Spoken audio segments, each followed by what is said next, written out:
데살로니가전서 3장 10절 읽어드리겠습니다.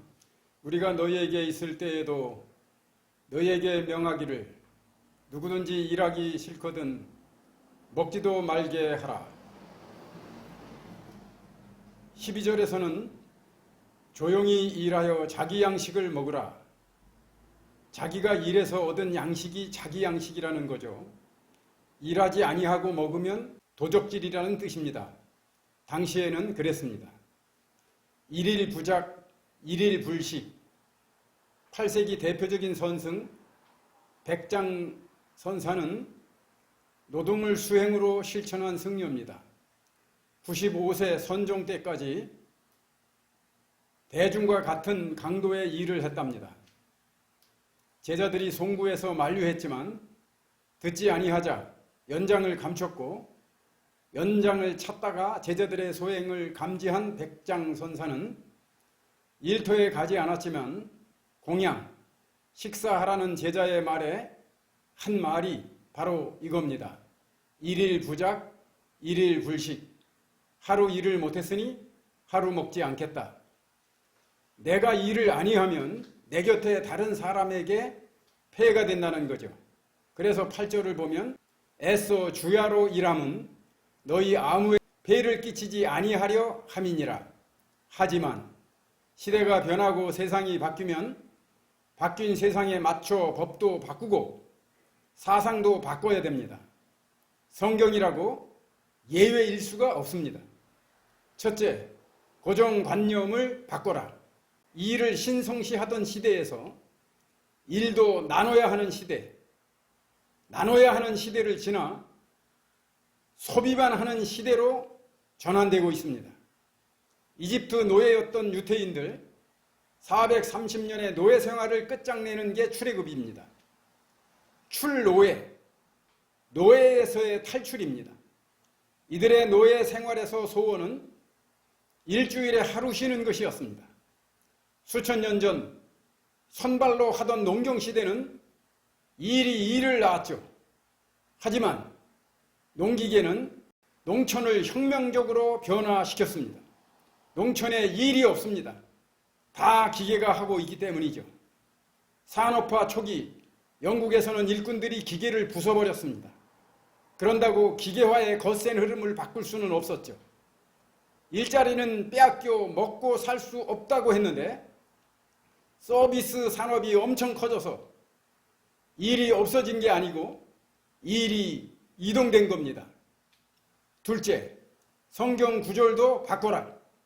2006년 주 40시간제, 주 5일제가 시행됐을 때 당시 서울교회 이종윤 목사는 주 5일제는 비성경적이라면서 반대하는 글을 조선일보에 게재했을 때 제가 반론의 글을 조선일보에 기고했는데 안 실어줘서 노동일보에 낸 일이 있습니다. 농촌도 기계화가 됐고 손으로 몸으로 때우던 구약시대의 일과는 가히 혁명적인 변화가 왔다. 하루도 쉬지 않고 일했던 노예들의 하루라도 쉴 수 있게 해달라는 소원이 사실상 십계명에 반영된 겁니다.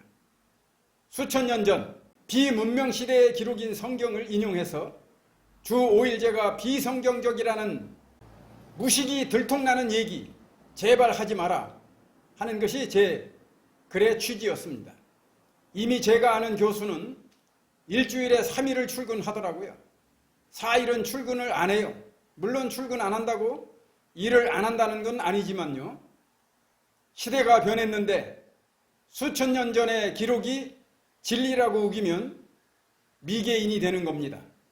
마태복음 5장 33절 너는 너희 머리토록 하나도 쉬게 검게 할 수 없음이라.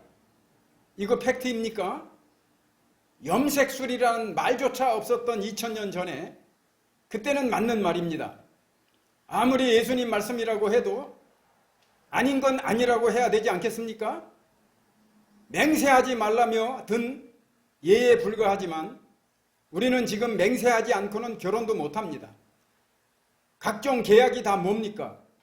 그게 다 맹세 아니겠습니까? 결혼할 때도 다 맹세하잖아요. 그러니까 성경 구절도 맹세는 해라, 한 맹세는 지켜라, 뭐 이렇게 바꿔야 하는 겁니다. 이건 해석을 다시 하는 재해석으로만은 안 됩니다.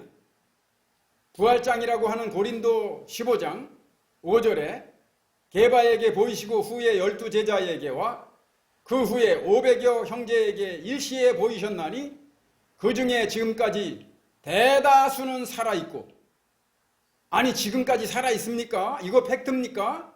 아니잖아요. 이렇게 바꿔야 합니다.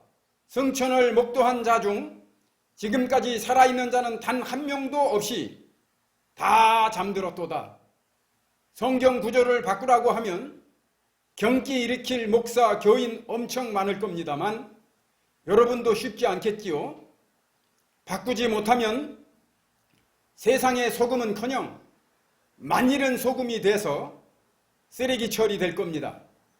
바꿔 성경 구절도 바꿀 수 있기를 바랍니다.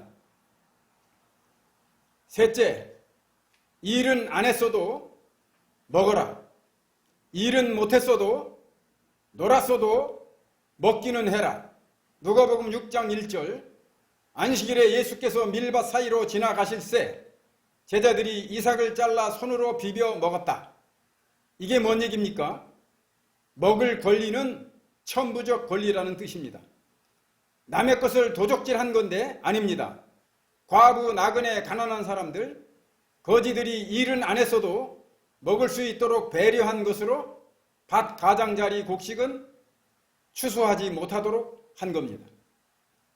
추수할 때 이삭 죽기, 그것도 그 땅의 주인들은 못하게 한 거죠. 왜요? 먹을 수 없는 사람들이 먹을 수 있도록 배려한 겁니다. 하지만 지금은 안 됩니다. 왜요? 법이 바뀌었습니다.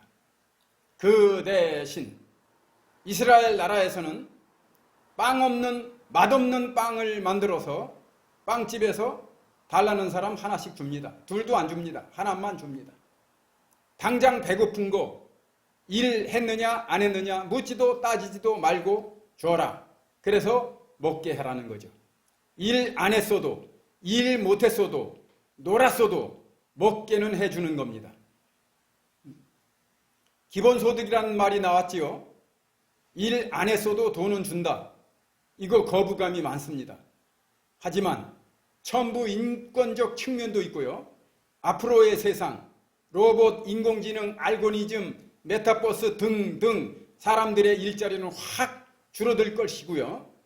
생산은 로봇이 해서 생산은 늘어나지만 로봇이나 인공지능, 알고리즘은 생산했다고 해서 인건비도 없고요.